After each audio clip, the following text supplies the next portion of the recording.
Dans le contexte actuel où on sait que les ressources sont limitées, il y a plusieurs usagers qui aimeraient aider à la collectivité.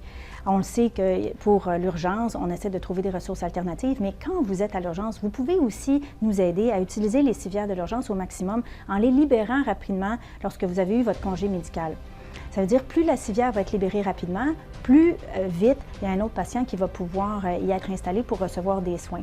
Ça veut dire qu'il faut essayer de planifier un peu comment on va retourner à la maison si on n'a pas besoin de rester à l'hôpital. Ça veut dire, est-ce qu'on a besoin de bottes, de manteaux d'hiver? Est-ce qu'il faut essayer de rapatrier les clés de notre maison si on les a oubliées? Ou on peut appeler un proche pour lui dire, écoute, est-ce que ce serait possible de venir me chercher? Je vais être à l'urgence, je vais probablement avoir votre congé. Il y a des patients qui nous disent, bien, je suis venue en ambulance, est-ce que l'ambulance ne peut pas me ramener à la maison? Mais il faut se rappeler que le rôle premier des ambulances, c'est de répondre aux urgences du 911. Donc, si un proche ne peut pas venir vous chercher ou que vous ne pouvez pas retourner par vous-même, ça se peut qu'un taxi ou un transport adapté soit tout à fait sécuritaire pour vous ramener à la maison.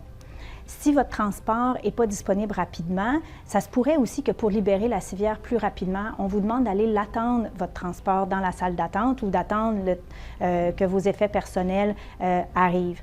Donc, en résumé, pour nous aider à offrir des soins dans les meilleurs délais, les usagers et leurs proches ont un rôle à jouer à l'urgence en essayant de libérer les civières le plus rapidement possible pour qu'un autre usager puisse y avoir accès plus rapidement.